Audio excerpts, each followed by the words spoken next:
Bueno, ahora sí, nos vamos directamente a las preguntas. A ver, ¿qué porcentaje de estenosis coronaria tiene que estar presente para que aparezca isquemia en reposo? Por ahí lo preguntaron. Eso tiene que ser más del 90%. Como les dije, esto no todo en medicina es A más B, pero de alguna forma es una manera rápida de recordarlo. Hay pacientes que pueden tener estenosis menos del 90%, igual van a tener isquemia en reposo. Pero para términos prácticos vamos a recordar más del 90%.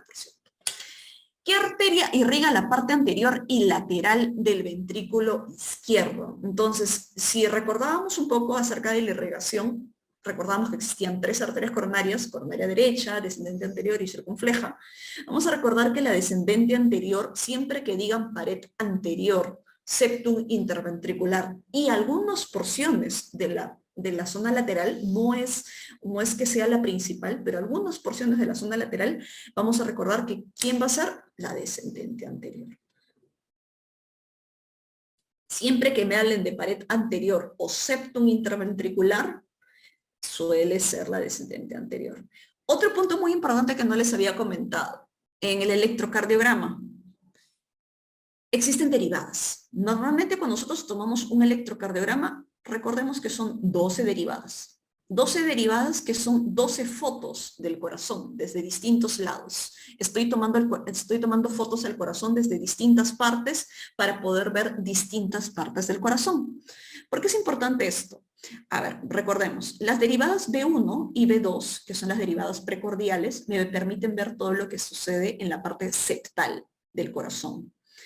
Las derivadas B3 y B4 son lo que me permite ver todo lo que está en la parte anterior del corazón. Derivadas B5, B6, todo lo que sucede en la parte lateral baja. D1 y ABL, lateral alta. Y por último, 2, 3 y ABF, inferior. Existen también otras derivadas, B3R, B4R, que ahorita las mencionaré, y B7, B8, B9. No son típicas porque las solemos hacer solo en casos especiales. Entonces, ¿por qué es importante esto?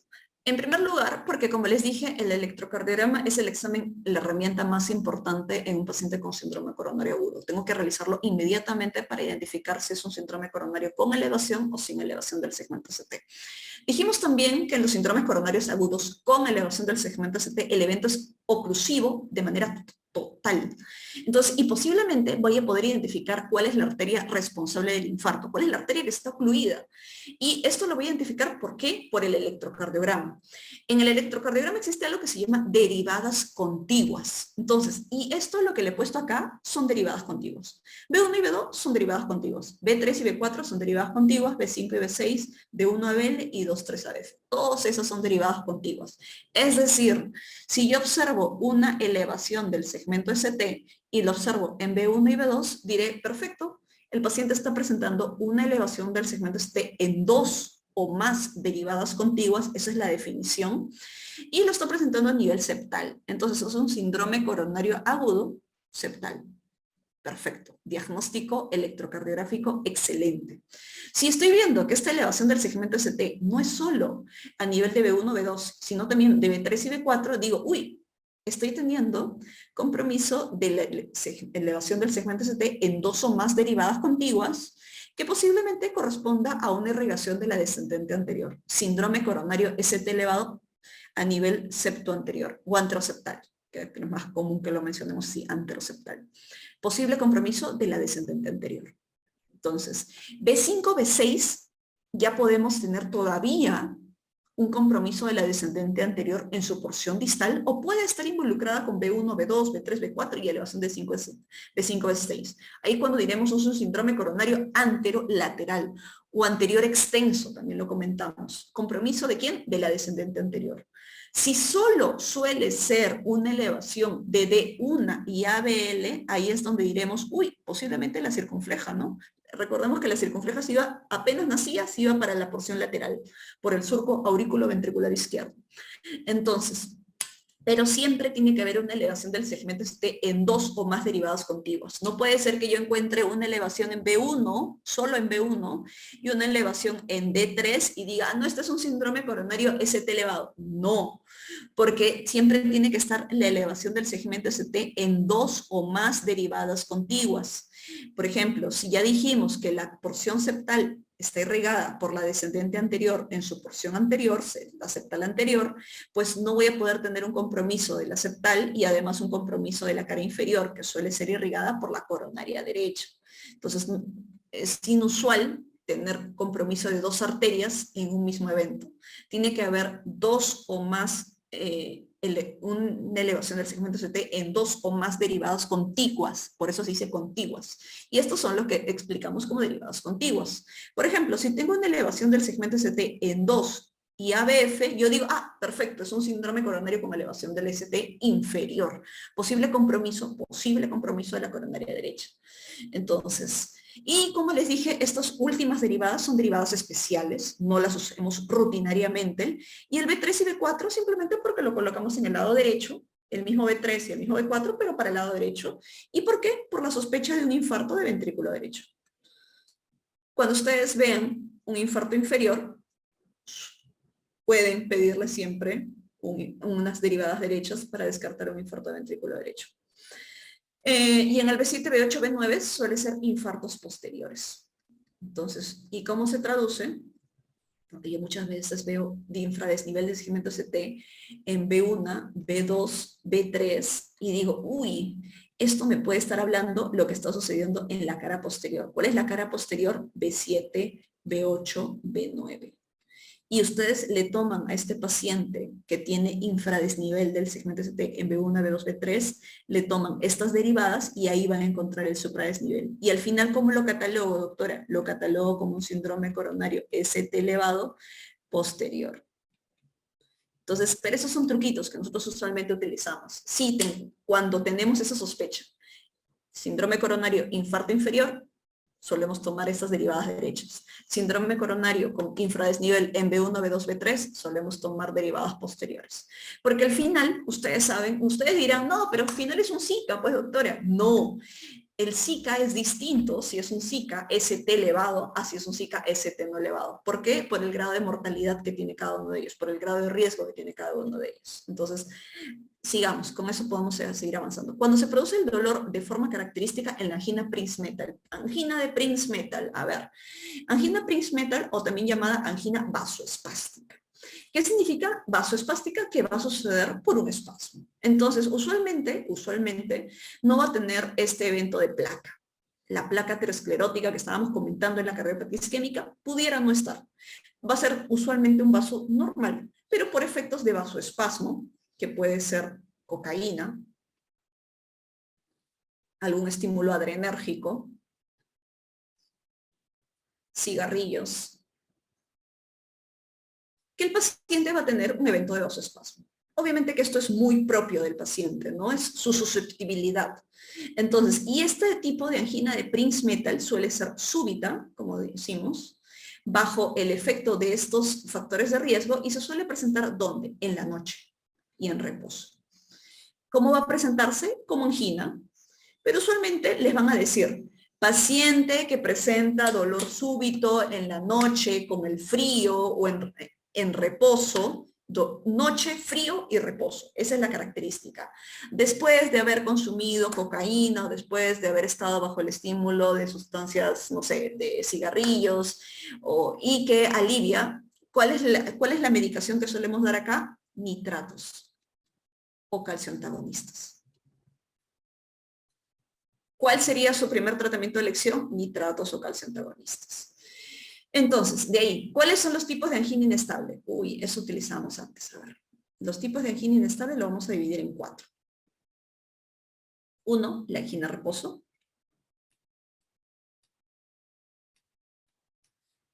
2, la angina posinfarto. 3, la angina de reciente comienzo.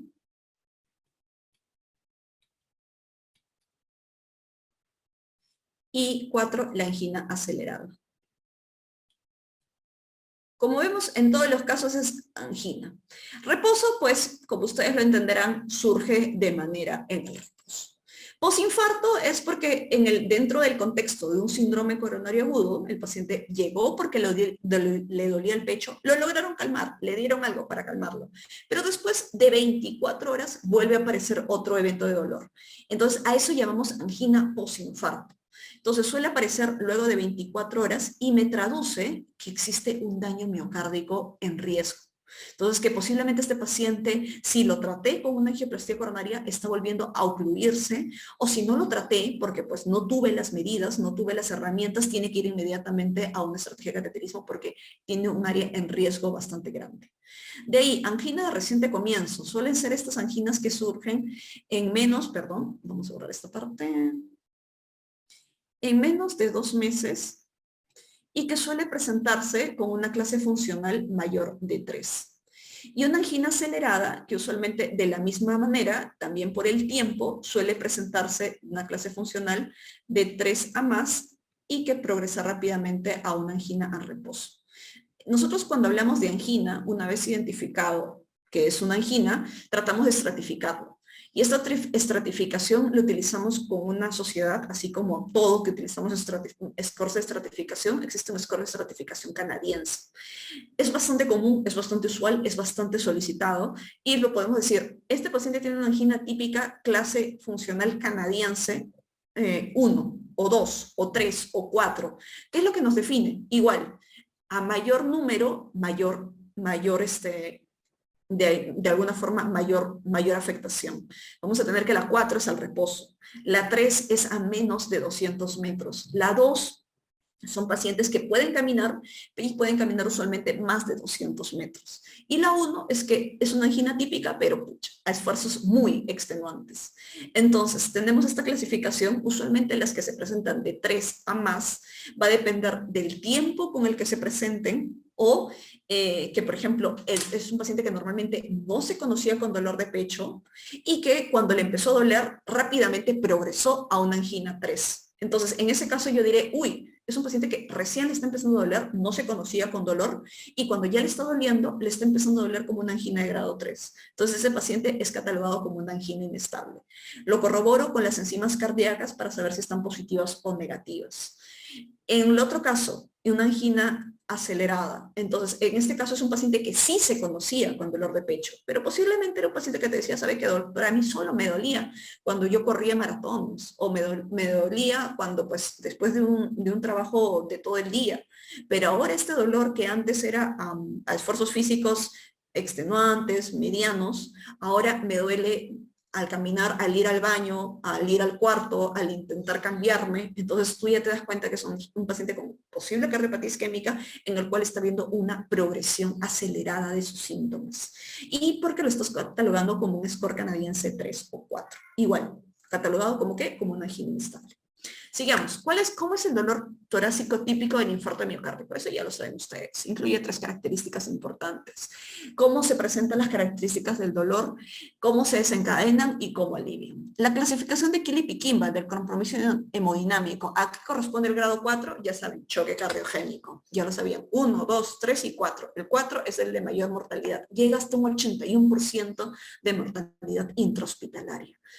3. ¿Qué alteraciones traduce la aparición del electrocardiograma de ondas T? Isquemia, descenso del segmento ST, lesión o injuria, en este caso sería subendocárdica, y las Q patológicas, necrosis. ¿Dónde localizarían un infarto agudo de miocardio con cambios electrocardiográficos en B5, B6, de 1 a BF, de 1 a BL? Entonces, como les dije, si estamos hablando de derivadas laterales B5, B6 de 1 a BL, posiblemente el compromiso puede ser de la descendente anterior o de la circunfleja. Cualquiera de las dos arterias va a irrigar la parte lateral. Para términos prácticos, aportes de nuestro examen, siempre que nos hablen de cara lateral, solo de cara lateral, entenderemos que es circunfleja. En el caso anterior, por ejemplo, nos decía anterior y lateral. Si nos dicen anterior y lateral, ya es descendente anterior. porque ya sabemos que la anterior y la parte septal siempre es por la descendente anterior. Entonces, si a eso nos suma la parte lateral, pues diremos que es una descendente anterior que está irrigando incluso la parte lateral. Recordemos que es la arteria más importante de nuestro corazón. 2, 3 ABF. ¿Quién irriga la porción inferior? En su mayoría, yo les digo porque esto es más para ustedes como médicos que van a ser médicos generales. En este caso, 2, 3 y ABF suele estar irrigado por la coronaria derecha. Entonces, siempre que les pongan igual 2, 3 ABF, ustedes van a decir coronaria derecha inmediatamente. A ver, marcador de daño miocárdico más específico, troponina. De mortalidad intrahospitalaria, troponina. Otras causas de elevación de la CPK, ya dijimos, cualquier compromiso que tenga a nivel del músculo esquelético, ya sea traumas, ya sea quemaduras, ya sea cirugías, cualquier compromiso de trauma a nivel del músculo esquelético va a elevar la CPK, incluso la rhabdomiolisis. Entonces, son eventos que van a suceder y que de manera no específica van a elevar la CPK. Entonces, ¿cuál es el marcador que hasta ahorita es el más fidedigno, más específico? La troponina para el caso de síndrome coronario agudo. Prueba fundamental para el diagnóstico de complicaciones del infarto agudo de miocardio. Ya les dije que existen varias complicaciones. Ruptura del septum intraventricular, ruptura de la pared libre, ruptura del músculo papilar. Todo eso el paciente se va a presentar con insuficiencia cardíaca. Ya dijimos, cualquiera de esas alteraciones el paciente se va a presentar con inestabilidad hemodinámica, posiblemente o chocado o con alto requerimiento de oxígeno. Entonces, ¿cómo ustedes lo van a diagnosticar? Ya hicieron el electrocardiograma, tienen la sospecha clínica. ¿Cuál es el examen fundamental, como lo dice acá? Y va a ser su ecocardiograma. El ecocardiograma, una ecografía del corazón, no siempre la solicitamos, sobre todo en el área de emergencia. Uno, porque no siempre disponemos de ecocardiograma. Eso es una realidad en Perú. Y en segundo lugar, porque nos retrasa la actitud terapéutica. Si yo tengo un paciente con síndrome coronario, con elevación del segmento ST, que llegue a un Kili-Piquimbal 2, ese paciente inmediatamente tiene que ir a una terapia de reperfusión, porque dijimos que tiempo es músculo. No tengo que retrasarlo, hoy no, vamos a hacer una ecografía, lo programado por una ecografía, le toca la ecografía a las 3, ¿eh? Y sí, en la ecografía vamos a ver cómo está la fracción de eyección y de acuerdo a la fracción de eyección decidimos. No. Si tú ya identificaste en ese paciente un síndrome coronario con elevación de ST, ese paciente inmediatamente tiene que ir a una estrategia de reperfusión. ¿Cuál es la excepción? Si tu paciente está posparada cardíaca y tu sospecha es que la causa del paro cardiorrespiratorio fue una causa cardíaca, un evento de trombosis arterial, trombosis coronaria, tú le haces un ecocardiograma en el momento que sale del paro o incluso durante el paro. Entonces, el ecocardiograma te ayuda a pie de cama para poder identificar complicaciones hemodinámicas, complicaciones mecánicas relacionadas al infarto agudo de miocardio. Principales contraindicaciones de la trombolisis. Vamos a decir, existen lo que llamamos contraindicaciones absolutas y contraindicaciones relativas. Obviamente, si mi paciente cumple una de las contraindicaciones absolutas, yo no lo puedo trombolizar. No le puedo dar estos medicamentos para que de alguna forma disuelva el coágulo. Si tengo una contraindicación relativa, pues lo sopesaré riesgo-beneficio para ver si es que realmente el darle el medicamento va a tener mayor beneficio que daño. Dentro de las contraindicaciones absolutas, vamos a tener que en estos casos la mayoría se va a eventos cerebrovasculares de reciente inicio. Eventos cerebrovasculares de menos de 3 meses. Por ejemplo, el paciente te va a decir, ¿sabe qué, doctora? Yo soy un paciente que fuma bastante. Ya hace un mes me vio un neurólogo porque pues se me caía el brazo y pues desde ese momento ya no puedo movilizar bien el brazo ni la pierna derecha. Y ahora vengo pues porque me duele el pecho y el dolor de pecho lo he presentado hace 2 horas. Identifica síndrome coronario con elevación de segmento ST. Pero ya te dijo que tuvo un evento cerebrovascular en menos de 3 meses. Entonces, ese paciente, independientemente de que tú quieras darle una terapia de reperfusión, no puedes hacerlo por el evento cerebrovascular. Segundo lugar, entonces, si incluimos cualquier causa de hemorragia intracraneana, o tal vez de cualquier etiología, ¿no? De cualquier etiología, puede ser por un aneurisma, cualquier causa que pudo haber una malformación arteriovenosa, cualquier causa, y que no sabemos el tiempo. Entonces, ese paciente también ya tuvo un sangrado previo en la cabeza. No sabemos por cuál causa, o si la sabemos, igual no nos interesa. En este caso, va dentro de las contraindicaciones absolutas para poder trombolizarlo. Entonces, más o menos las contraindicaciones, o por ejemplo, podemos tener masas o tumores cerebrales. La mayoría de ellos van enfocados al cerebro, si se dan cuenta. ¿Por qué? Porque estos medicamentos trombolíticos, si bien van a disolver el coágulo a nivel coronario, tienen un efecto sistémico, porque al final lo coloco por una vena periférica. Entonces, este efecto sistémico, al disolver el coágulo, puede favorecer el sangrado en otros puntos. Y el sangrado intracraniano es lo que favorece mayor la mortalidad o el efecto adverso de estos medicamentos. Entonces, tengo que sopesar bastante riesgo-beneficio de darle estos medicamentos, sobre todo en aquellos que han tenido algún evento cerebrovascular o algún evento de sangrado o algún evento de tumoración a nivel cerebral, por el riesgo del sangrado. Causa más frecuente de mortalidad extrahospitalaria en el infarto agudo de miocardio, la parada cardiorrespiratoria. La parada cardiorrespiratoria es la causa más frecuente de mortalidad. Entonces, y la parada cardiorrespiratoria puede ser por cualquier complicación mecánica o porque simplemente hubo un compromiso tan extenso de la masa cardíaca que lo llevó al paciente a paro.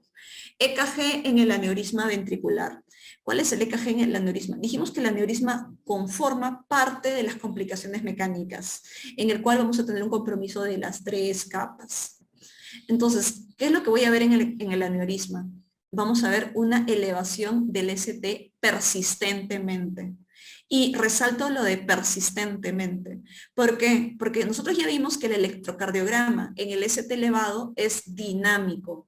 Y en este caso de un paciente con un aneurisma ventricular, esta elevación del ST, que normalmente debería ser dinámico, que de ahí debería de bajar, la onda de invertirse y todos los cambios que habíamos visto, en este paciente va a presentar una elevación persistente del segmento ST incluso a los meses. Entonces, ¿y qué es lo que nos traduce? Si nosotros lo vemos en el electrocardiograma, nos traduce de que es una cavidad ventricular posiblemente dilatada y posiblemente en el cual voy a encontrar un aneurisma.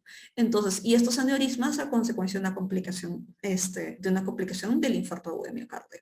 Este es el electrotípico y suele estar presente en la zona donde se originó el infarto, pues, ¿no? Si es en la parte anterior, en la parte anteroseptal o en la parte anterolateral. Entonces, pero lo característico es el ST elevado persistente. Clínica del infarto agudo de miocardio del ventrículo derecho. Pues creo que ya ahí ya no hay mucho que darle. Ya dijimos choque, ya dijimos ausencia de estertores en el nivel de los campos pulmonares e ingurgitación yugular.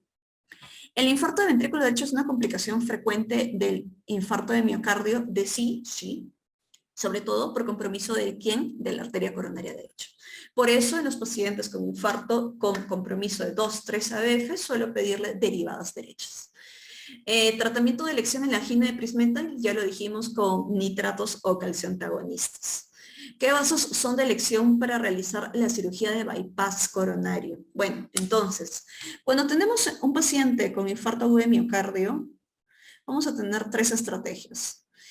Ya sea no hacer nada, porque pues no tuve las herramientas, terapia médica, y esto es lo peor que puedo hacer, porque si no me queda de otra, pues era lo único que puedo hacer, pero no es lo ideal.